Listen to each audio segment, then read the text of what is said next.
Ouvir direito? Direito. Ouvir direito. Direito. Direito. Ouvir direito? Ouvir direito. O podcast do IDEC, Instituto Brasileiro de Defesa do Consumidor. Olá, tudo bem por aí? Começa agora o Ouvir Direito. É o podcast do IDEC, o Instituto Brasileiro de Defesa do Consumidor. E no programa de hoje, você pede um carro por aplicativo, ele te apresenta um valor, mas no final da corrida você acaba gastando bem mais. Pode isso? Perdeu a comanda na balada. E agora? Viajar de avião pode transformar suas férias em um pesadelo?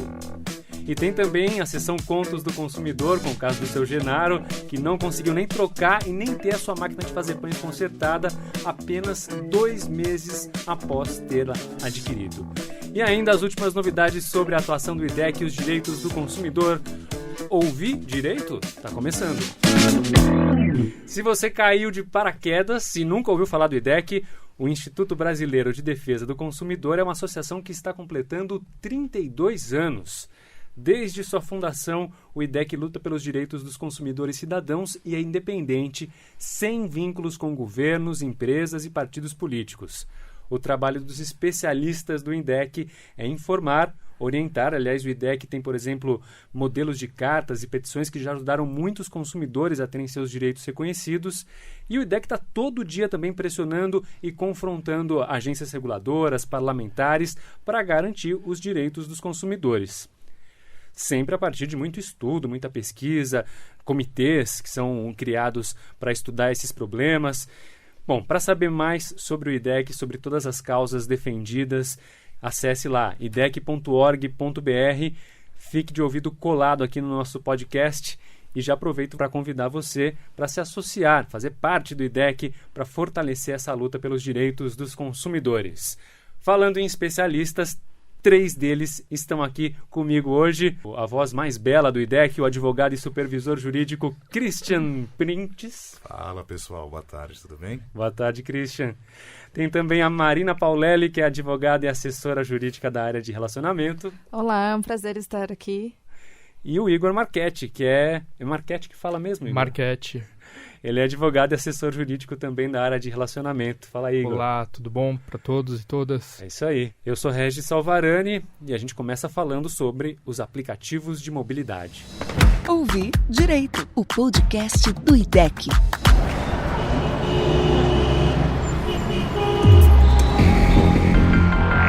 No dia 10 de julho de 2019, uma usuária do aplicativo Uber denunciou que o motorista teria se recusado a fazer uma corrida porque ela estava com uma criança portadora da síndrome de Down.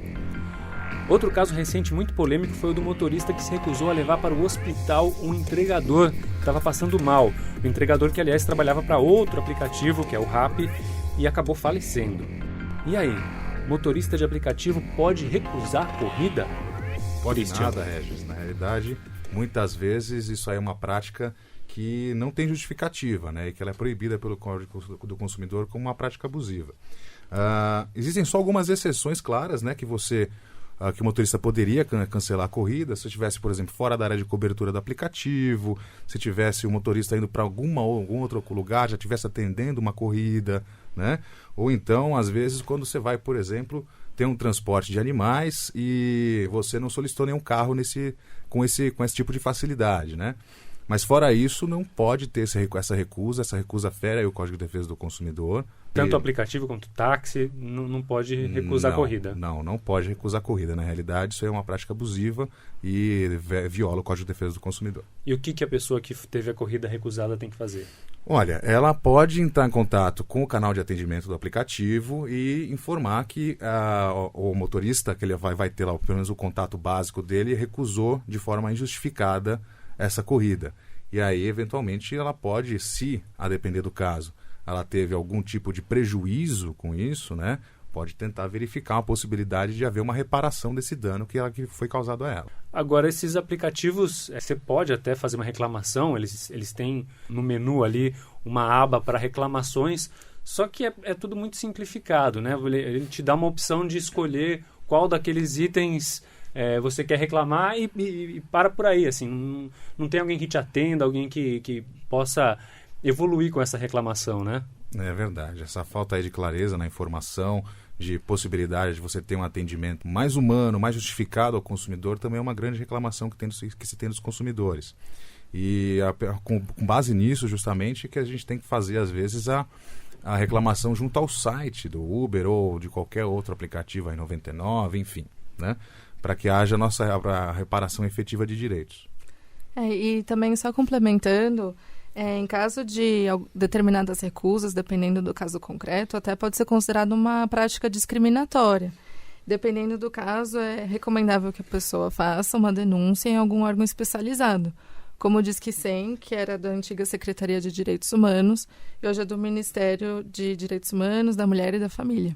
Então, além de violar um direito do consumidor, é um caso de discriminação, né? Sim. E no caso do entregador ainda pode ser configurado uma omissão de socorro também. Exatamente. Em casos mais graves. Tem bastante encrenca aí. E do que mais as pessoas reclamam em relação a esses aplicativos? Eles estão bem pontuados, assim, digamos, no ranking de reclamações, né? Exatamente. No caso aí, muitos deles são a recusa injustificada de corrida, né? A falta de comunicação efetiva que você tem, às vezes, do próprio motorista com o consumidor, né? Que às vezes você manda uma mensagem para ele pelo aplicativo, o cara não responde, ele não disse se ele está chegando, nem nada disso, né? Às vezes ele faz com que você cancele a corrida para ele não ser mal ranqueado no aplicativo. E aí você nem sabe, né, que isso aconteceu. De repente você chama o aplicativo, ele não vem, não tem nenhuma justificativa. Exatamente. Aí você é obrigado a cancelar essa corrida. Eles te fazem uma cobrança de, sei lá, R$7 até esse valor. Só que, na realidade, o consumidor não pode arcar com esse prejuízo, né? Então, aí, muitas vezes, você vai ter que reclamar a respeito disso junto ao aplicativo para ter esse valor de volta, né? E o que acontece também? Tem uma outra prática abusiva nisso tudo. Geralmente, eles devolvem esse dinheiro como créditos dentro do aplicativo. Uhum. Só que, na realidade, o consumidor tem que ter a liberdade de escolha de como ele quer ter esse valor de volta. Seja através do reembolso no cartão de crédito, ou na sua conta corrente, ou então no aplicativo. Essa possibilidade de escolha do consumidor tem que ser respeitada. E muitas vezes não é, né? Às vezes o consumidor fica lá com R$20, R$30 só de cancelamentos de corrida que foram feitas de forma injustificada, e ele acaba então tendo a possibilidade de utilizar isso somente no aplicativo. Mas se o dinheiro é meu, eu que paguei, eu tinha um cartão de crédito, quem vai pagar a fatura sou eu que tenho que ter esse direito de poder escolher. Existe já alguma lei específica no Código de Defesa do Consumidor para esses aplicativos?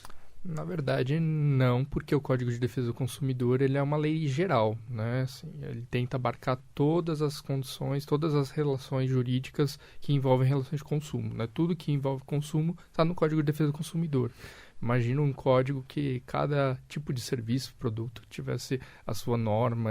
Seria até problemático porque perderia a dinâmica do código. O código com uma visão mais abrangente de princípios e garantias, ele dá para qualquer relação jurídica o suporte para o consumidor. Que uma legislação específica acabaria, com o passar dos 5 anos, com o dinamismo da economia, acabando perdendo validade. Uhum. E aí vocês me falaram aqui que as pessoas não têm acesso ao histórico de reclamações. Como é que é isso? O aplicativo muitas vezes ele não mantém um histórico efetivo de todas as reclamações que você faz, apesar de ele ter um histórico de corridas, né? Isso tem tanto no Uber quanto no 99 e até aplicativo como o Rappi também. O Rappi, por exemplo, ele não dá um histórico completo da sua reclamação, ainda que você faça diversos contatos ali com o saque direto do Rappi. Não existe essa possibilidade. Isso é uma falha de direito de informação, claro, ao consumidor, porque caso ele precise comprovar depois, seja judicialmente ou em qualquer outra forma que ele tenha para poder pedir uma reparação maior, ele não vai ter como. Então, ele teria que fazer a reclamação e dar um print da tela ali para poder salvar, para poder ter esse registro. Exatamente. É o que o IDEC indica, inclusive, para o consumidor fazer. Ele sempre, quando ir reclamando a respeito daquilo que está acontecendo, do atraso na entrega que ele fez, no pedido que ele fez e tal, para ele ir justamente tirando prints, fazendo as capturas de tela no celular, para que ele tenha a prova desse contato efetivo com o consumidor, né, com o fornecedor do serviço. E muitos não têm nem protocolo, nem número de protocolo. Muitos não têm número de protocolo, não dão nada. isso acaba sendo somente uma reclamação feita dentro do aplicativo, não é sequer por e-mail do consumidor, tá? Então isso aí também é uma violação direta aí à informação que deve ser sempre prévia, transparente, clara ao consumidor e que é justamente a base da relação de consumo, né? Para você ter esse equilíbrio na relação de consumo, a informação clara é imprescindível. E como é que o IDEC atua para tentar melhorar essa relação? Olha, o IDEC tem um programa de mobilidade urbana que também trata dessas questões, junto aí também com o jurídico e outras áreas do IDEC, seja também a área de direitos digitais, para tentar sempre tratar dessa questão junto aos aplicativos e também a agência reguladora, né? Tanto é a Agência Nacional de Transporte Público, eles estão aqui em São Paulo também, tem alguma legislação específica com relação até a fiscalização que tem que ser feita para esses transportes. Então, o IDEC sempre tenta atuar em conjunto para melhorar esse tipo de política pública. E a nossa missão principal também é educar e orientar os consumidores de maneira geral sobre os seus direitos. Então, tem uma seção no site chamada Dicas e Direitos e a gente tem um Dicas e Direitos específico para aplicativos. Ah, que legal. Você já teve problema com o aplicativo, Marina? Ainda bem não. Não tive problemas. Mas eu já ouvi relatos sobre o assunto e, inclusive, recentemente o PROCON notificou alguns aplicativos diante da negativa de atendimento, justamente. E aí, como é que funciona? O PROCON faz essa notificação, eles têm um tempo para responder? Sim, no caso específico, acho que o prazo estipulado para a resposta foi de 72 horas. As empresas têm que responder, o PROCON indicar qual é a sua política, indicar os termos de uso do aplicativo. Então, a partir dessa resposta, o PROCON pode adotar alguma providência específica. É uma questão que ainda é nova, né, para a gente buscar os nossos direitos. Tudo que a gente baixa desses aplicativos tem lá os termos e condições que a gente clica, né, para poder usar. E ninguém lê, obviamente, mas tem uma série... Isso daria assunto para um outro programa, né? É outro podcast específico. Só um ponto que é bom a gente colocar, viu? É a questão agora da nova prática que está tendo aí nos aplicativos, principalmente aí Uber 99, né? Que é o tal do treme-treme, né? O motorista acaba desligando a internet, colocando o celular no modo avião, o aplicativo fica louco, né? Ele começa a ir de uma rua para outra e tal, e na hora que você verifica o final da corrida, o valor pode subir até 4 vezes. Olha, então isso aí é uma enganação que alguns motoristas fazem. Pois é. Isso saiu na mídia agora, a questão de uns dias atrás, né? Já estava aí em diversos grupos de WhatsApp e tal. E aí o que acontece? Isso é uma prática completamente abusiva para o consumidor. É uma cobrança abusiva, indevida, e que deve dar direito justamente a uma reparação desse valor, né? Mas o aplicativo não mostra antes qual é o valor que o consumidor vai pagar? Mostra. Ele dá uma estimativa de preço com o número de médio de carros que tem na rua e tal. Eles fazem aquela tarifa dinâmica, né? Mas independente disso, você já tem ali uma prévia de quanto esse valor vai ficar da sua corrida. Se você aceitou aquele valor, então você tem direito que aquilo não seja muito discrepante. Ainda mais se, por exemplo, você vai fazer uma corrida curta, ou então você não pegou trânsito. Nada que se justifique ali desse tipo de coisa, além de ser um descumprimento de oferta, né? Você pode ter certeza que deve ter alguma outra coisa por trás, como esse tal do treme-treme, né? Então o consumidor tem que ficar muito esperto com isso para ele não cair nessa armadilha. E aí vai lá no site do IDEC e vê direitinho como pode reclamar, como pode exigir essa reparação. O aplicativo tem que devolver essa diferença e tem mais alguma reparação a ser feita? Olha, a depender do tipo daquilo que vai acontecer na corrida e tal, é bem possível que possa ter algum tipo de reparação, sim, tanto de dano material quanto moral, eventualmente, se o cara estava indo pro casamento da filha. Pode acontecer. Pode. Né? Então aí ele tem direito justamente, se atrasou, enfim, chegou, teve lá uma cobrança que era muito maior, tinha o dinheiro para poder comprar pão para a família, teve que deixar no aplicativo, não teve mais jeito, enfim, né? Vai depender muito do caso a caso. Muito bom. Esse é o Ouvir Direito, o podcast do IDEC. IDEC apresenta Contos do Consumidor. Genaro é dono de um restaurante italiano que serve centenas de refeições por dia, mas em casa, Genaro só come mesmo pão com manteiga. Então um dia, Genaro resolveu comprar uma máquina de fazer pães. Quando a máquina chegou em casa, foi aquela alegria. Ele comprou farinha, óleo, todos os ingredientes para fazer seus próprios pães, pois no segundo mês de uso, a máquina de fazer pães do Genaro deu pau. Ela até acendia a luzinha e tal, mas na hora de preparar o pão, nada. Foi aquela frustração. Genaro então levou o equipamento até a loja onde havia comprado. Mas o vendedor disse que, como já tinha se passado mais de um mês, ele teria que ir a uma assistência técnica autorizada. Genaro então pegou o livrinho que veio junto com o produto, pesquisou a assistência mais próxima e foi até lá. E olha que a mais próxima não era lá muito próxima, era bem longe até, hein? Chegando lá foi atendido, o balconista recolheu o aparelho e 2 semanas depois de ligar muitas vezes para o estabelecimento, Genaro recebeu a notícia de que não havia peças no estoque para reparar sua máquina de fazer pães. E agora?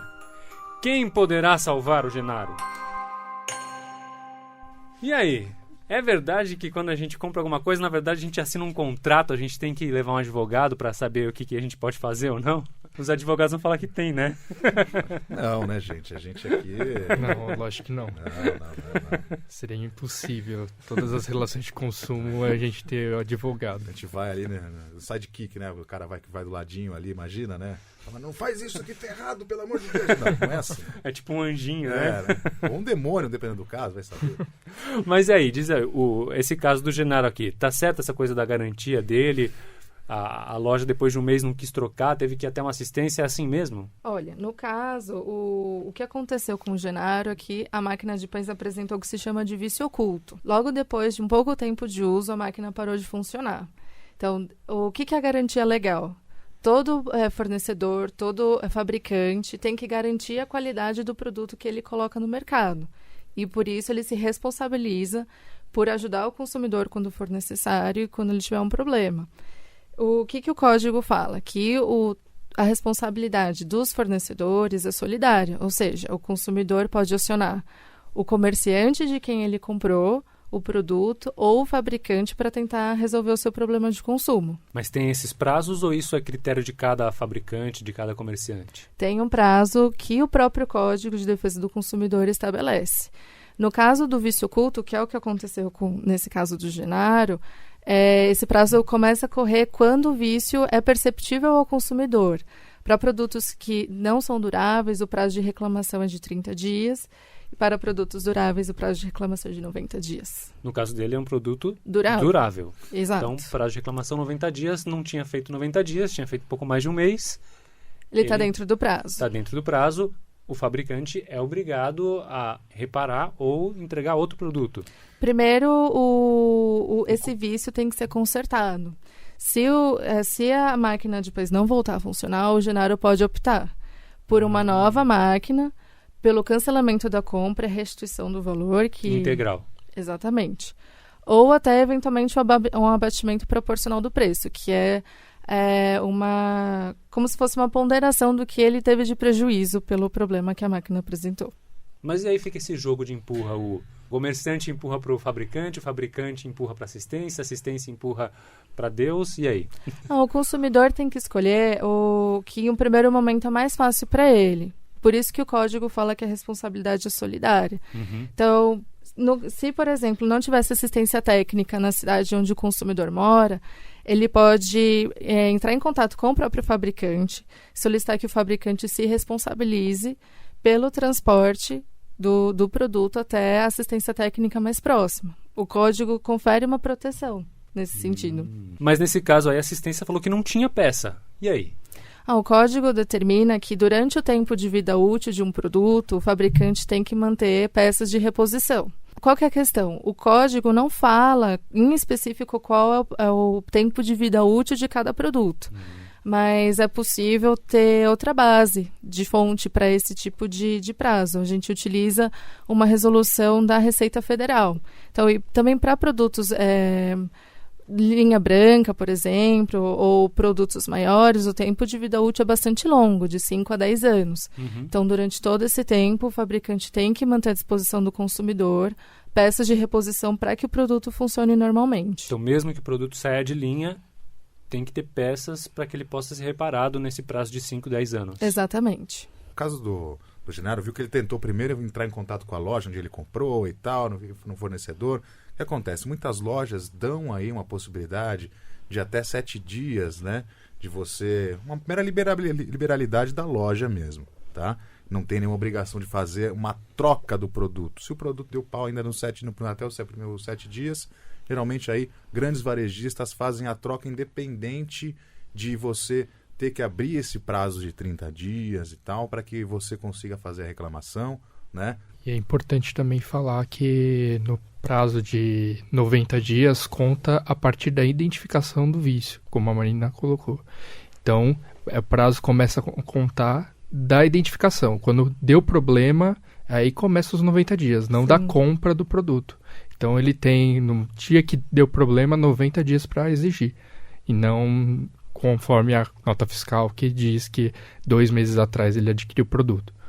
Agora, no caso do Genaro, era uma máquina de fazer pão. Infelizmente não funcionou, ele vai na padaria, compra pão, tal, não vai passar fome por causa disso. Mas uma geladeira, por exemplo, que o sujeito acaba perdendo tudo que está dentro da geladeira, não consegue ter nenhum produto perecível, e isso pode implicar em algum outro prejuízo que ele possa pedir um ressarcimento? No caso da geladeira, ela pode ser considerada um produto essencial. Então, em produtos então diz aí, o que são produtos essenciais? Sem o qual o consumidor não pode ficar. Então, uma geladeira, por preservar produtos perecíveis, eventualmente um fogão, sem o qual o consumidor não consegue se alimentar. Até tem uma discussão do celular, por exemplo, se o celular é considerado um produto essencial ou não. Mas o código fala, em específico, o artigo 18, parágrafo 3º, que esses produtos são de substituição imediata. Então, se no caso fosse uma geladeira, o Genaro poderia pedir a substituição imediata, para ele não ser prejudicado por conta disso. E nessa relação solidária, pede ou para o comerciante ou para o fabricante, um dos dois vai ter que resolver o problema. Sim, exatamente. Bom, mas aí não deu nada certo para o Genaro, ele resolveu entrar na justiça. E aí ele falou, não, vou ter que pagar um advogado, vai sair mais caro do que a máquina de fazer pão para eu pagar um advogado. Como é que faz? Olha, antes de ingressar com uma ação na justiça, é sempre importante tentar outros canais de solução de problemas. E a avaliação desses canais costuma ser bem positiva também. O consumidor pode tentar uma intermediação junto ao PROCON, que pode enviar notificações para empresas, para fornecedores, para solucionar o problema de consumo. Ou, dependendo da empresa, o consumidor pode fazer uma reclamação na plataforma consumidor.gov, que é uma plataforma oficial vinculada à Secretaria Nacional do Consumidor, e essa plataforma recebe reclamações de consumo contra as empresas que estão inscritas lá. E o prazo de resposta da empresa é de 10 dias e o consumidor avalia a providência que foi tomada para o caso. E tem funcionado bem isso? Dependendo do caso, sim. As empresas que estão inscritas lá são bem diversas. Então, constam operadoras de planos de saúde, operadoras de telefonia, companhias aéreas. O consumidor avalia o prazo de resposta, o grau de comprometimento da empresa também. Então, para temas mais recorrentes, eu acredito que a avaliação seja mais positiva. Outros casos, nem tanto. Então, tem o caminho do PROCON, o caminho do consumidor.gov.br, e ele pode entrar com uma ação sem advogado também, né? Sim, é uma opção. Existe o juizado especial cível. Dependendo do valor da causa, é opcional que o consumidor tenha auxílio de um advogado. Até 20 salários mínimos, no total do valor da causa, a presença de um advogado é opcional. Entre 20 a 40 salários mínimos, a presença de um advogado é obrigatória. Então, obviamente, é direito do consumidor ter assistência, representação de um advogado, se assim ele quiser. Mas, até para facilitar o acesso à justiça, existem algumas regras que permitem que o consumidor encontre outro caminho. Agora, o Genaro é sócio do IDEC. E aí? O que ele pode ter de ajuda a mais nisso? Para ajudar na reclamação da empresa, ele pode utilizar um modelo de carta, por exemplo, e ele adapta o relato dele conforme o modelo de carta e envia a comunicação para a empresa. Tem até modelo de petição, nesse caso de vício do produto. É um modelo de petição inicial também, para a pessoa já adaptar também e entrar no juizado especial cível. E para receber essa orientação, é por telefone, tem que ir no IDEC, como é que é? Chat? São diferentes canais.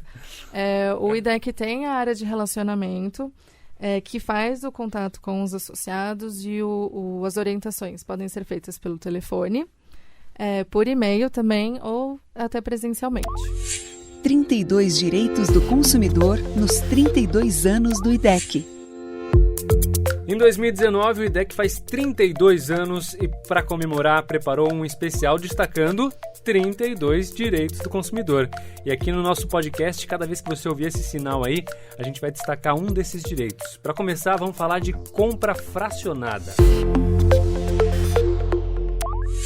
Christian Prints quer dizer que o consumidor não é obrigado a comprar um fardo de um produto qualquer aí que ele queira, se ele precisar só de um, por exemplo. Depende, se for cerveja ele precisa. Brincadeira. Na realidade não, o consumidor pode levar tanto uma latinha ou 12, não importa, ele pode comprar aquilo que de fato ele necessita, né? O Código de Defesa do Consumidor dá direito efetivo para que ele possa escolher a quantidade, né? Se não existe uma prática abusiva, com base no artigo 39 do Código de Defesa do Consumidor, que não pode haver uma limitação quantitativa de produtos efetivos que você vá comprar. Mas aí, por exemplo, no supermercado tem lá a bandeja de 8 iogurtes. Se eu comprar um negócio desse, estraga, porque eu tomo muito raramente iogurte. Eu não sou obrigado a levar, sou? Não, na realidade, aí o que você pode fazer primeiro é verificar por embalagens individuais ou de menor quantidade. Geralmente hoje em dia já tem essa opção em diversos mercados. Ou então você também pode destacar e falar com o pessoal do mercado, olha, eu só quero levar este aqui. E se houver algum problema, você consegue também acionar Procon, né? Fazer reclamação aí junto para Procon, consumidor.gov. O próprio IDEC também pode receber essa reclamação para os seus associados, né? E poder auxiliar eles também a resolver esse problema. O código só limita, ou até, enfim, fala que é possível limitar ou condicionar a venda dos produtos a certa quantidade em casos em que houver justa causa. O código não explica muito bem o que é isso, mas dá para argumentar de que se o produto ficar descaracterizado ou se ele for estragar, essa limitação ela é regular. Mas é muito... É difícil. Muito ambíguo, né? Uma essa compra fracionada não tem nada a ver com compra fracionada de imóveis, né? Que tá meio na moda hoje. Na verdade, não. Na verdade, essa compra fracionada é uma cota parte, costuma ser de uma unidade que é adquirida, então a pessoa está adquirindo a cota parte.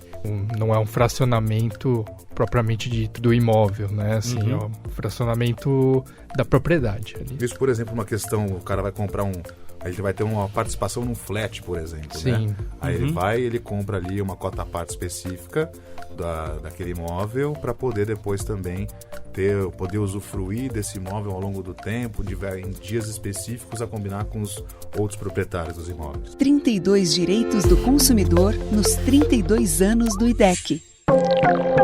IDEC Notícias. Já está valendo desde o dia 16 de julho a lista de bloqueio para não receber ligações de telemarketing das operadoras de telecomunicações. Aleluia! Quando eu estava preparando o roteiro aqui, eu vi essa notícia e fiquei feliz da vida, mas os especialistas aqui me dizem que falta muita coisa para ficar boa. Então, primeiro, como é que eu faço para não receber essas ligações? Depois, o que pode ficar melhor ainda? Vamos chamar o Diogo Moisés, que é especialista do IDEC, da área de telecomunicações, para fazer uma participação especial aqui. Chega aqui, Diogo, conta aqui pra gente sobre o Não Perturbe, sobre esse bloqueio aí. Oi, Regis. Oi, pessoal. Bom, a Anatel lançou essa iniciativa para tentar limitar um pouquinho esse estorvo, que são as ligações indesejadas para os consumidores, né? Agora, o consumidor ele precisa se inscrever no site nãomeperturbe.com.br, ele faz um cadastro básico. É um site oficial isso? É um site oficial que é gerenciado pelas próprias operadoras, mas cumprindo uma determinação da Anatel. Então, o consumidor vai lá, faz um cadastro que é bastante simples. nãomeperturbe.com.br. Exatamente. Recebe um e-mail de confirmação e aí, ao entrar na plataforma, ele indica os números de telefone que não podem mais receber ligações para vender um produto ou serviço das operadoras de telemarketing, de telecomunicações, perdão. São 8 operadoras que fazem parte desse projeto, vamos dizer assim, e a partir do momento que você inscreve o seu número de telefone, e pode escrever o número de familiares também, as operadoras têm 30 dias para não te ligar mais. Se continuarem ligando, é muito importante que o consumidor registre uma reclamação junto à Anatel, 1331 ao telefone, para que a agência reguladora fiscalize e cobre as operadoras e eventualmente multe quem não estiver cumprindo a determinação da agência. Essas multas podem chegar caso as operadoras sejam reincidentes, até 50 milhões de reais. Uau! Bom, para as operadoras, muitas vezes não é tanto dinheiro assim, pra gente né? Mas para operadoras que faturam bilhões, não é tanta grana assim. Agora uma telecena, praticamente. Uma mega cena da virada, vamos dizer assim. Mas é muito importante que o consumidor, se continuar recebendo ligações das operadoras, faça essa reclamação junto à Anatel. Agora, isso é só um começo, né, Regis? Até porque em muitos estados do Brasil nós já temos as listas dos PROCONs, que são até mais abrangentes do que essa lista que foi criada pela Anatel. Veja, se você se inscreveu na lista do PROCON de São Paulo, existem vários estados que já têm essas listas, em tese, vamos repetir aqui, em tese você não poderia mais receber nenhuma chamada de telemarketing. Essa lista que foi criada agora, ela se restringe às operadoras de telefonia fixa, telefonia móvel, TV por assinatura e as operadoras que oferecem serviço de acesso à internet. Então veja, é um bom passo, é um primeiro passo, nós temos pressionado muito, ninguém aguenta mais receber ligação de telemarketing, mas nós achamos que a solução estrutural e definitiva é outra. Nós temos defendido que o consumidor deve autorizar as empresas para que elas façam as ligações para esse consumidor. Hoje a regra é, pode ligar, e se você não quiser, você reclama com a empresa e põe lá seu nome nas listas. Nós achamos que é de direito, ou seja, que é um direito do consumidor não receber nenhuma ligação. A não ser que você queira. A não ser que você autorize a empresa num instrumento. Entra lá no site perturbe.com.br e fala, pode me ligar. As empresas têm várias formas Liga que eu te escuto. As empresas têm várias formas de obter esse consentimento, essa autorização, né? Porque veja, muitos consumidores, Regis, eles são absolutamente vulneráveis. Eles sequer vão saber que essa lista da Anatel existe. Muitos deles não têm acesso à internet. Então, boa parte da população brasileira não vai conseguir se inscrever nessa lista. Esse é um problema, né? O segundo problema é que essa lista criada pela Anatel, embora positiva, ela está restrita às operadoras de telecomunicações. Sendo quaisquer outros serviços não estão incluídos aí nessa lista. Embora elas sejam parte do problema, a gente estima que provavelmente 40% dessas ligações indesejadas são feitas por essas operadoras. Agora, falta todo o outro resto. Então a gente defende que é preciso uma solução definitiva, e a solução definitiva passa exatamente por dizer que é o consumidor que deve, caso a caso, autorizar receber ou não a ligação daquela empresa. Mas é isso, embora limitada, nós recomendamos que o consumidor se inscreva, até para que a gente possa fiscalizar a efetividade dessa lista, mas é só um primeiro passo, nós precisamos seguir na luta, porque esse talvez seja hoje, Regis, o maior problema dos usuários dos serviços de telecomunicações junto com cobranças indevidas, né? Então a gente precisa de uma solução estrutural. Essa lista do Não Me Perturbe, ela pode ajudar, mas a gente precisa ir além, certamente. Muito bom. Férias no cinema. Imagine só, uma família de 4 pessoas, 2 adultos e 2 crianças vão ao cinema nas férias. Nos preços praticados nos cinemas de shopping centers das principais cidades brasileiras, somente os ingressos, considerando aí 2 inteiras e 2 meias, vão sair numa média de uns R$100. Pode ser até mais. Mas chegando no cinema, as crianças querem pipoca, um refresco, uma guloseima, e a conta pode até duplicar. E agora? Posso levar uma guloseima da minha casa para economizar, Marina? Pode sim. O cinema não pode vedar o ingresso de pessoas que levam comida consigo. E o consumidor não é obrigado a comprar guloseimas, pipoca na lanchonete do cinema. Isso pode ser considerado venda casada, que é proibido pelo Código de Defesa do Consumidor. Então, cheguei lá, como o cinema comercializa alimento, pode entrar com alimento na sala, levei o meu pacote de pipoca que eu fiz na minha casa, posso comer. Pode. Agora, Regis, você sabe que isso aí chegou até no STJ, cara. É mesmo? Chegou no STJ. O STJ teve que decidir se você tinha direito a levar a tua comida da tua casa no cinema. E graças a Deus os ministros botaram a mão na consciência. Graças a Deus não, graças à lei, né? Graças ao nosso santo CDC, né? E aí o STJ definiu, sim, que também já tem uma decisão judicial transitada e julgada há muitos e muitos anos, garantindo essa possibilidade aos consumidores. Descomplicando os rótulos. Para que as escolhas alimentares sejam mais saudáveis e feitas de forma mais consciente, é preciso que o consumidor tenha informação adequada sobre o que está contido em um produto. Para isso, o rótulo precisa estar claro e informativo, o que nem sempre acontece hoje. O IDEC fez uma petição para que a Anvisa revise o atual modelo de rotulagem brasileiro. Acesse idec.org.br/campanha/rotulagem para saber mais e assinar a petição. Ou então vai simplesmente no idec.org.br e procura lá a petição sobre os rótulos que você acha na busca, acha nas manchetes, sem maiores problemas. Igor, como que devia ser a rotulagem dos produtos aqui no Brasil? Nós defendemos que o modelo de rotulagem no Brasil deveria seguir o que já tem sido discutido em outros países, como na Europa, aqui na América do Sul mesmo, como Peru, que define os alertas, não só a tabela nutricional, como ela é colocada hoje. Porque hoje tem lá aquele quadrinho, né? Tem tanto de carboidrato, tanto de sódio, tanto de gordura saturada, não sei o quê. E aí você fala, e aí, será que isso é bom ou é ruim? Exatamente, isso não informa adequadamente como a gente entende, e por isso a gente defende que, como há um problema grave no mundo todo de epidêmico de diabetes, hipertensão, obesidade, a necessidade dos alertas em triângulo preto nos alimentos, para que se informe alto teor de sódio, alto teor de açúcar, alto teor de sal, né, dos produtos, para que o consumidor possa de fato saber se ele está levando um produto que tem a ver com a sua opção alimentar. Mas isso é uma batalha difícil, né? Porque as empresas de produtos alimentícios devem ter um lobby para que isso não seja regulamentado, né? Lógico, as empresas são contra porque é o que realmente informa, né? A gente está brigando para informar o consumidor e as empresas querem, no final das contas, colocar informações ambíguas, muitas vezes fingir que são parceiras do consumidor em certas questões, mas na verdade são contrárias aos interesses. Por exemplo, colocando um produto, um selo de uma fundação num alimento, mas aquele produto tem alto teor de sódio e alto teor, inclusive produtos transgênicos às vezes.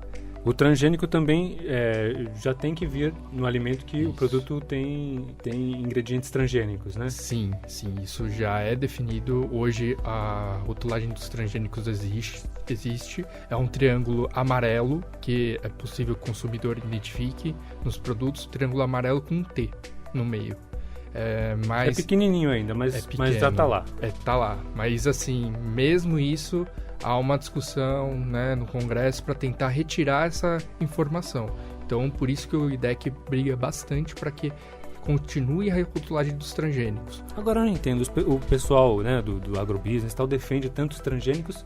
Por que eles não querem falar que é transgênico? Transgênico não é bom para eles? Pois é, eles alegam que isso prejudicaria concorrencialmente o mercado dos transgênicos e que na verdade é feito um terrorismo em cima dos transgênicos. Mas na verdade o que a gente está defendendo é direito de informação. Se você achar transgênico bom, pode consumir. Exato. Vai estar lá informado se é ou se não é. Exato. Deveríamos ver se há transgênicos na mesa desses parlamentares e desse pessoal da agrobusiness, né? Inclusive o IDEC defende já há muito tempo na justiça, o IDEC tem uma ação civil pública para tratar dessa rotulagem dos transgênicos. A gente já conseguiu aí há muitos anos ter a ampla, né, a amplitude dessa rotulagem aí nos alimentos. Graças a essa ação, a gente tem uma decisão judicial desde 2008, se não me falha a memória, que garante essa rotulagem nos alimentos. Até em 2014, 2015, a União tentou reverter, que é um dos réus na ação, né, essa possibilidade de você não ter que informar o consumidor quanto ao alimento transgênico, e o STF veio a garantir que fosse informado, prevalecesse o direito à informação ampla e efetiva ao consumidor, independentemente do número, do percentual de transgênico que tem no alimento. Ouvir Direito, o podcast do IDEC.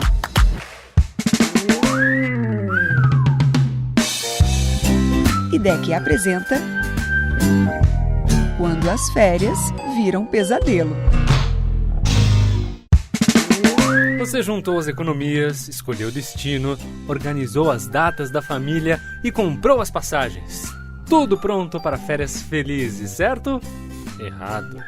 Depois de ter feito o check-in, o voo foi cancelado. Com isso, você perdeu o embarque no cruzeiro que faria depois. E para terminar, uma das bagagens foi extraviada. E agora? Vamos falar sobre os direitos dos consumidores ligados à aviação? Igor Marchetti, para começar, vamos falar daquele problema do fechamento da Avianca, né? Encerrou suas atividades. Imagino que o IDEC tenha recebido muitas reclamações, muitas consultas sobre os problemas que os passageiros estão enfrentando, né? Com certeza, esse é um problema grave, né, da aviação, tanto na perspectiva do consumidor, como na perspectiva até concorrencial, né? E tem sido discutido também.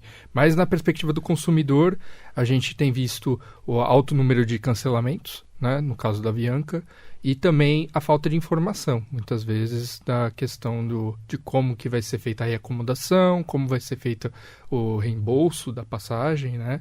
Ou a realocação para outra forma de serviço, né? De condução pelo consumidor, e que, na verdade, é direito, conforme a resolução da ANAC, a resolução 400 da ANAC, ela prevê isso, e a alternativa é da escolha do consumidor, não da empresa. Isso que é importante a gente frisar. Quem escolhe se é reembolso, reacomodação ou a condução é o consumidor. Só um adendo também na informação. Tem que lembrar que a responsabilidade também ela é compartilhada de informação pelas agências de turismo, né? Então, quando elas estavam ofertando, no caso lá atrás, um pouquinho, quando começou toda essa questão da Avianca, elas também tinham que informar o consumidor que poderia haver um cancelamento do seu voo, que poderia ter algum tipo de problema em razão das dificuldades financeiras que a empresa aérea estava sofrendo. É importante que o consumidor que tem algum problema de cancelamento de voo registre uma reclamação na ANAC, que é a Agência Nacional de Aviação Civil, responsável por fiscalizar o setor, e também no consumidor.gov, para tentar uma das opções que o Igor mencionou. Legal. Agora, o sujeito comprou a passagem. Vamos sair do assunto da Avianca, aviação em geral agora. Comprou a passagem, mas por algum motivo tem que alterar a data. Aí começa outro pesadelo, né? Porque para você fazer a alteração, às vezes você não consegue falar com a companhia, e se consegue, a diferença de valor é exorbitante. Quais são os direitos que os passageiros, os consumidores de passagem têm? Então, pela resolução 400 da ANAC também, no artigo 9º, ele prevê que a multa pela remarcação ela pode ser até o valor do serviço, né, de transferência de uma passagem para outra. Ou seja, se o consumidor adquirir uma passagem em um preço menor do que o que ele vai adquirir agora, ele teria que pagar apenas a diferença daquela importância. Agora, se ele adquirir ele adquiriu no passado um preço maior do que ele vai pagar agora, aí, que é raro acontecer, mas mas pode acontecer. Aí, nesse caso, ele tem direito ao reembolso. Tem direito. Tem direito ao reembolso do valor maior. Da maneira que ele Exatamente. quiser também. Pode reembolsar em dinheiro, no cartão, ou em crédito. Exatamente. Tem a questão do direito de arrependimento também, né, Igor, né, Marina? Que o Código de Defesa do Consumidor, quando você faz a compra de algum produto fora do estabelecimento comercial, você tem direito lá a ter o prazo de reflexão de 7 dias, né? A partir da data lá da compra ou da entrega efetiva do produto. Mas na ANAC parece que isso não funciona bem assim, né, Igor? Não, né? Infelizmente não. O IDEC, inclusive, bateu muito nessa questão contra a ANAC, porque na resolução 400 de 2016, eles modificaram e passaram a desconsiderar o prazo do Código de Defesa do Consumidor, que era de 7 dias para o caso de compras online. Então, eles passaram a considerar que o prazo seria bem menor, seria um prazo bem reduzido. É de 24 horas. 24 horas só? Exato. Só, exatamente. Para compras de passagens feitas pela internet, de acordo com a resolução da ANAC... Todo mundo compra pela internet, né? O consumidor tem só o prazo... pode exercer esse direito de arrependimento dentro de 24 horas e ainda se a viagem for daquele momento até 7 dias. Ou seja, é muito restrito. Muito restrito. E bem contrário ao que o Código de Defesa do Consumidor estabelece. A jurisprudência aí do Brasil tá muito dividida ainda. Tem muitas decisões, alguns tribunais estão aplicando a regra do CDC e outras estão aplicando já a regra da ANAC, né? O que é um perigo aí, né? Para a gente depois ter uma decisão que possa final aí das cortes superiores que possa prejudicar o consumidor. Então a gente tem sempre que ficar alerta com esse tipo de situação, né? E o IDEC também tem sempre brigado para que esse direito não seja perdido, né, ao consumidor aí. Já tem até a discussão, né, Christian, da questão da aplicação do Tratado de Varsóvia, né? Ao invés do Código de Defesa do Consumidor no Supremo Tribunal Federal. Como é que é? Exatamente. É uma aplicação de regras internacionais com preferência da aplicação dessas regras internacionais que são menos garantistas do que o Código de Defesa do Consumidor. E é importante a gente falar isso porque muita gente fala, Código de Defesa do Consumidor, aqui no Brasil a gente tem uma legislação fraca. Não, na verdade a gente tem uma legislação bem avançada em comparação com os outros países. Bastante protetiva. E o Supremo Tribunal Federal atualmente está questionando a aplicação na questão de aviação civil, se aplicaria a Convenção de Varsóvia, Montreal, contra o Código de Defesa do Consumidor. E então é uma questão que ainda... É uma luta também. Não está 100% definida ainda. Exatamente, para valer os nossos direitos. Para o IDEC, a gente vai sempre defender a aplicação irrestrita do Código de Defesa do Consumidor em território nacional, né? É uma legislação federal, principiológica, que deve ser aplicada veementemente para que não haja nenhum tipo de violação de direitos maiores que não estão previstos, infelizmente, aí nos tratados e convenções internacionais que também regulam a matéria. Agora, preço de passagem é uma coisa muito misteriosa, né? Você faz uma cotação lá, vou poder fazer a viagem que eu quero, no dia seguinte você vai comprar passagem e já não pode mais, já mudou tudo. Existe alguma proteção ao consumidor para essas situações? Então, na verdade, o mercado é muito dinâmico, né, nessa questão do preço das passagens. Logicamente que o consumidor pode printar a tela, né, quando for fazer uma aquisição, comprar um pacote, ele printa a tela para ter aquele direito garantido para evitar um descumprimento de oferta posterior. Mas, de fato, é difícil regular, e isso é inclusive uma discussão que o IDEC teve também na questão da franquia de bagagens, porque com a franquia de bagagens sendo cobrada, a justificativa das empresas aéreas era que o valor ia ser diminuído. E isso não foi verificado, muito pelo contrário, o índice de voos diminuiu, né, nos últimos anos. E eles falavam que isso era para intensificar os voos, para que mais pessoas voassem, né, evitando um elitismo até, a justificativa que eles apresentavam, mas que o código poderia, com as proteções, limitar a participação das empresas e acabar restringindo o número de pessoas que poderiam usufruir do transporte aéreo, mas na prática a gente não viu isso. Na prática, a gente viu que o valor aumentou das passagens e não teve nenhum repasse. Está sendo cobrado a franquia de bagagem e o valor da passagem mais caro, então sem impacto positivo. Qual a vantagem para o consumidor, né? Nesse caso, não teve vantagem da franquia de bagagens. A única vantagem foi para as companhias aéreas que conseguiram mais uma forma de adquirir receita. Parece que nas últimas pesquisas que a gente fez aí no IDEC, aumentou até 60% nos últimos 2 anos o valor da franquia de bagagem, né?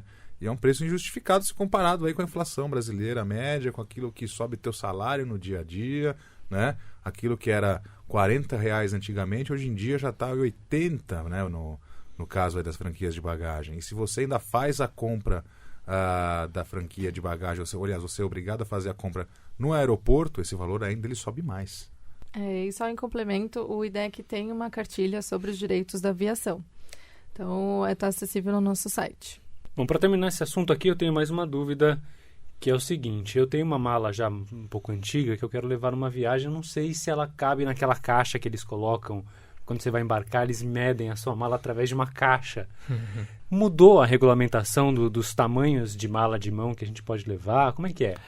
Na verdade, com a questão da Resolução 400, foi transferido para as empresas aéreas a decisão de qual a metragem que ia ser definida para o embarque da bagagem de mão. Isso, obviamente, traz uma insegurança absurda para o consumidor, porque o consumidor hoje só tem os 10 quilos, né?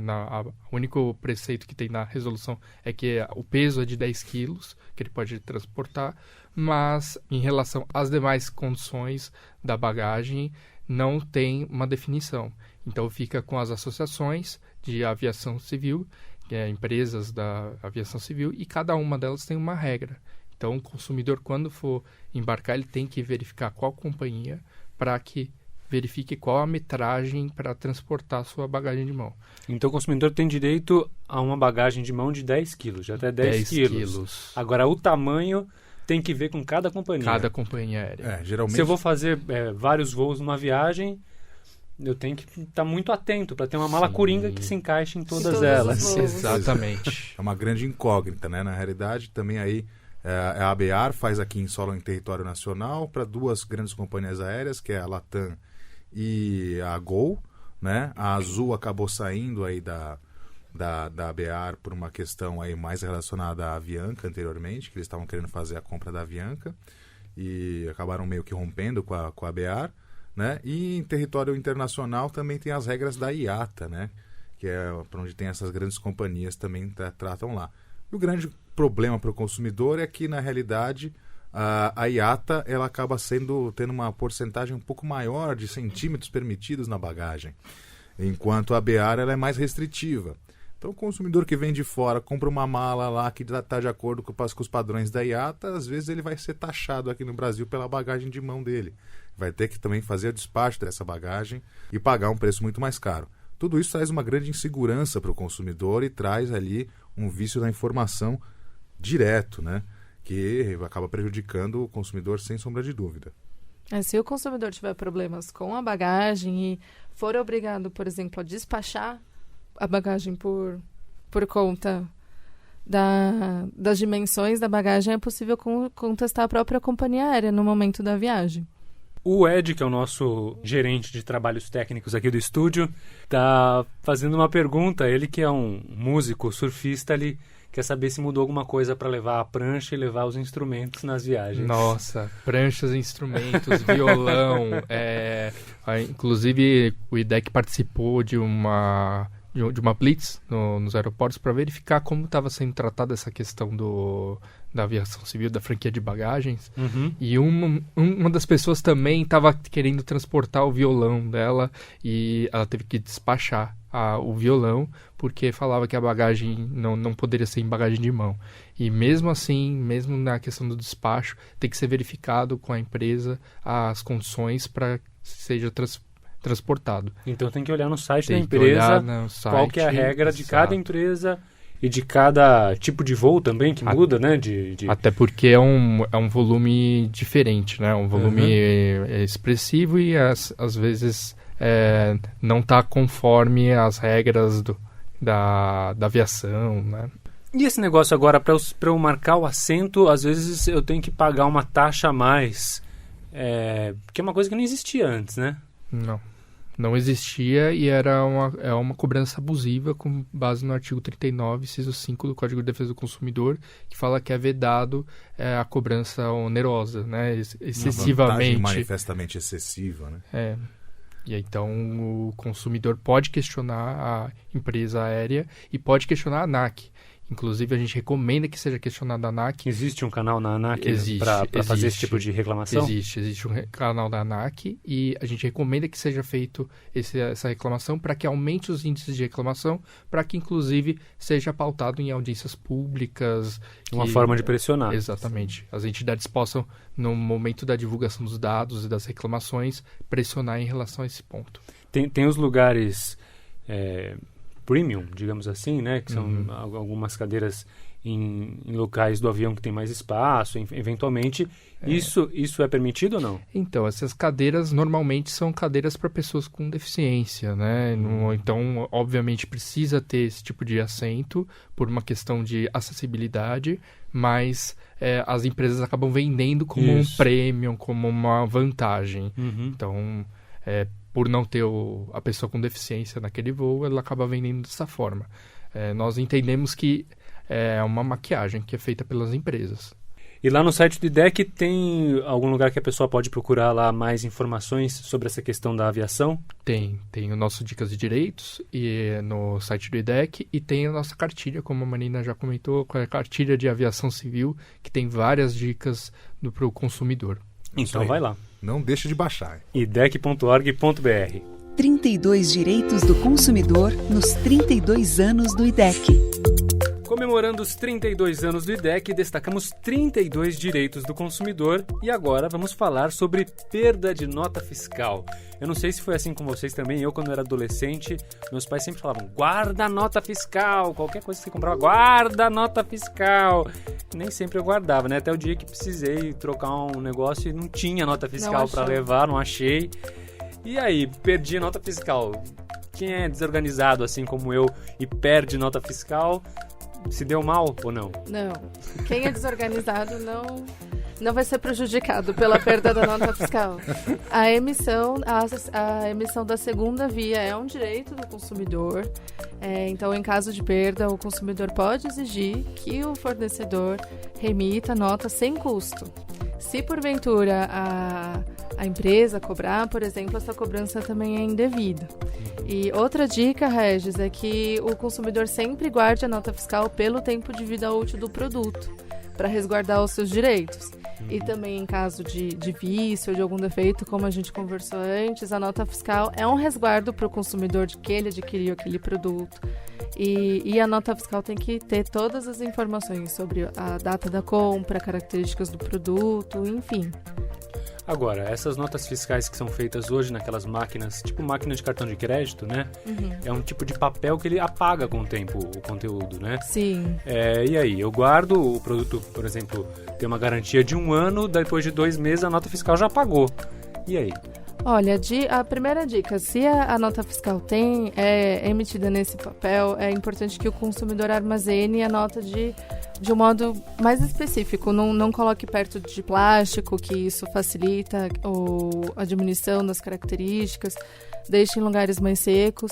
Mas o ideal seria que a nota fiscal viesse num papel normal, para não desgastar as informações. E acredito, se eu não me engano, o Superior Tribunal de Justiça tem uma decisão relacionada a bancos, que extratos já devem vir em um papel não termosensível. Ou seja, que é justamente esse papel que ao longo do tempo vai apagando. Apaga.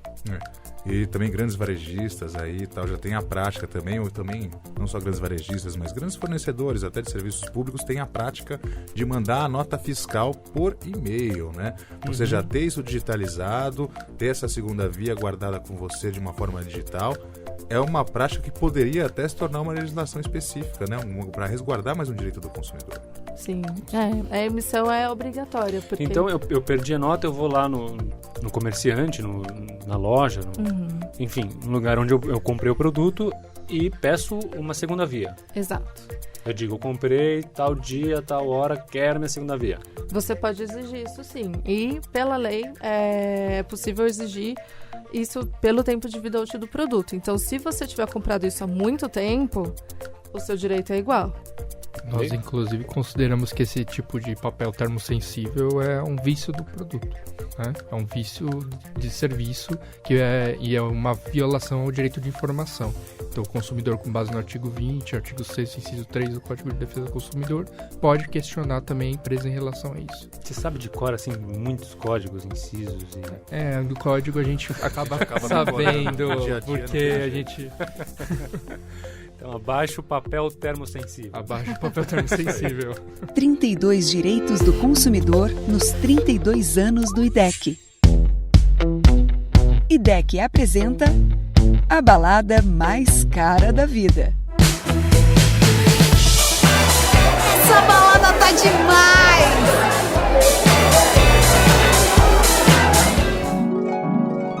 4 horas depois... Moça, a gente já vai fechar. Tudo bem, mas eu não acho a minha comanda. IDEC, Instituto Brasileiro de Defesa do Consumidor. Bom, esse tema aí dessa dramatizaçãozinha foi sempre o meu medo nas baladas, né? Porque vinha um aviso assim, se você perder o seu cartão, será cobrado uma taxa de 200 mil. Você fala, caramba, deixa eu guardar isso aqui, né? E aí, é normal isso? Ainda mais que você viu o tamanho do segurança, né? Que não ia deixar você sair se você não tivesse aquele cartãozinho. Pode isso? Pode isso, Arnaldo? Não pode, Regis, pelo amor de Deus, né? A gente sabe aí muito bem que esse tipo de cobrança ela é indevida. O estabelecimento que você está, seja bar, balada, restaurante, ele tem que ter uma forma de ter o controle sobre aquilo que você está consumindo, independentemente da comanda, tá? Ainda que você guarde o número lá da comanda com que você está, etc., né? Por exemplo, o garçom pode ter uma anotação efetiva daquilo que está consumindo naquela mesa e assim sucessivamente. Agora, fazer essa cobrança efetiva por um valor maior ou um valor eventualmente médio de consumo, ela é uma prática completamente abusiva e é uma cobrança indevida. E consumação mínima?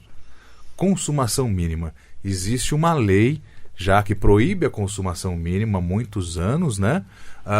Claro, estabelecimentos ainda acabam praticando esse tipo de consumação mínima, mas a gente sabe também que você está aí atrelado a uma prática abusiva efetiva do Código de Defesa do Consumidor. Vamos fazer aquele ping-pong rapidinho sobre restaurantes e bares? Bora? Vamos. Taxa de serviço é obrigatória? Não. Não é. Se eu quiser dividir o prato com a pessoa que está comigo no restaurante, posso dividir? Pode. Se eu encontrar objetos voadores não identificados no meu prato, o que eu faço? Pede para trocar. Eles são, assim, eu não sou obrigado a consumir, eles não podem cobrar aquilo. Com Não, mosca, de forma imagina. E ainda pode denunciar pra Anvisa. Eu sou a mosca, não, rapaz do céu. Restaurante que aceita vale-refeição na hora do almoço pode deixar de aceitar na hora do jantar? Não. Jamais. Não, tem uma lei, inclusive. Tem a lei 15.060 aqui de São Paulo que veda esse tipo de prática. Adoro os números precisos que o Igor traz aqui das leis. Taxa de rolha. No restaurante você vai levar o vinho da sua casa, aquele vinho especial tal. O restaurante cobra uma taxa de rolha para você não comprar o vinho dele. Pode? Pode. Mas não era isso que você queria ouvir, né? Mas...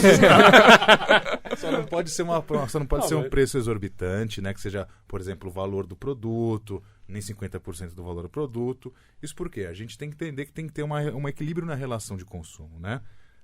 Então, com base nisso, o estabelecimento até, por permitir essa prática de você trazer ali uma... A taxa de rolha seria o serviço que ele está... Exatamente, de servir, né? Por esse servir, vinho. Exatamente, né? Tá tudo relacionado a isso. Vocês concordam ou discordam? Concordo. Ah, bom, né? Vai eu Infelizmente. não concordo. 32 direitos do consumidor nos 32 anos do IDEC.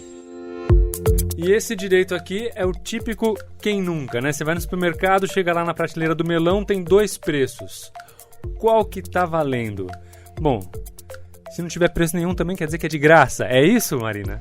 Não, infelizmente também não. Se um produto tiver com preços diferentes, o que vale é o menor. Ah, é? O consumidor pode exigir... Então tem lá 2 preços, eu posso comprar pelo menor valor.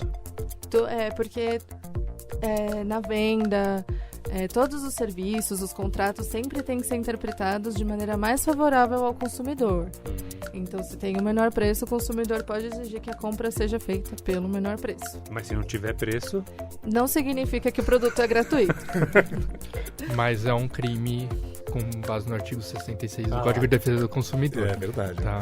É um crime contra a relação de consumo. O fornecedor ele tem que informar o preço do produto. Inclusive, nesse caso, ele pode fazer uma denúncia para o PROCON para multar e, inclusive, tomar outras medidas contra esse estabelecimento que está omitindo o preço. E tem que ser claro, né? Porque às vezes tem lá 10 preços assim na fileirinha ali. Você fala, e agora? Qual que é o preço desse produto exatamente? Sim. E aí nem tem o nome direito, tem só meio que um código, uma abreviação assim do nome, né? Isso é uma violação ao direito à informação. É por isso que é muito importante sempre que os preços tenham a indicação que os produtos, tenham indicação adequada do preço.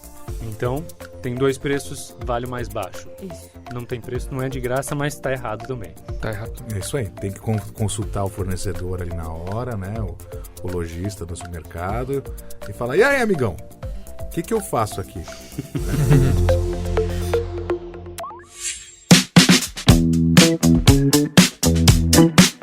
E estamos chegando ao fim do nosso Ouvir Direito. É o podcast do IDEC, o Instituto Brasileiro de Defesa do Consumidor. Participaram aqui deste programa o Igor Marchetti. Igor, quer fazer um comentário final aí? Suas considerações? A gente agradece, né, a oportunidade de falar com os consumidores, mas obviamente a gente chama os consumidores para a luta, né? Chama os consumidores para participar das campanhas, para saber sobre os seus direitos, se associe ao IDEC, saiba mais sobre as suas garantias, seus direitos, para poder pleitear contra as empresas, contra o governo, questionar os parlamentares em relação às violações do direito do consumidor. É isso aí. E a gente ainda também tem ali a parte do jurídico, a gente entra com novas ações judiciais praticamente todo ano, sempre a poder resguardar efetivamente esses direitos do consumidor, né? Junto aos eixos temáticos do IDEC, né? Tanto direitos digitais, telecom, quanto de mobilidade urbana, energia elétrica, serviços financeiros, né? Alimentação saudável e outros temas correlatos que estão diariamente ligados com a defesa do consumidor. Então é muito importante que o consumidor conheça todo o trabalho que o IDEC faz aí nesses 32 anos já de luta efetiva pela melhora das relações de consumo e da defesa do consumidor. Essa voz aí é do Christian Printz, essa bela voz, a voz mais bela do IDEC. Ui. E a Marina Paulelli está aqui com a gente também. Marina, gostou de gravar o podcast? Bastante, foi uma experiência muito legal para mim, obrigada pela oportunidade. É importante sempre que os consumidores também se informem sobre os seus direitos, reclamem contra as empresas, agências reguladoras. É um momento também muito importante para a gente continuar fazendo isso. Muito bem, o IDEC, o Instituto Brasileiro de Defesa do Consumidor, é uma organização sem fins lucrativos que não aceita dinheiro de empresas e de partidos políticos e assim mantém sua credibilidade, sua independência e sua cidadania. Torne-se você também um associado. Mais informações em idec.org.br. Eu sou Regis Salvarani. Esse podcast teve também a colaboração de toda a equipe do IDEC, especialmente da Laís Guedes, do Diogo Moisés e os trabalhos técnicos do Ed Chaves. E você pode acessar esse podcast pelo site do IDEC e também pelos principais agregadores como Spotify, iTunes, YouTube, Google Podcast. Enfim, assine o feed, deixe sua avaliação e na próxima semana a gente se encontra para mais uma edição do Ouvir Direito, o podcast do IDEC. Valeu, até lá! Valeu gente! Bola. Ouvir direito? Direito. Ouvir direito. Direito. Direito. Ouvir direito? Ouvir Direito, o podcast do IDEC, Instituto Brasileiro de Defesa do Consumidor.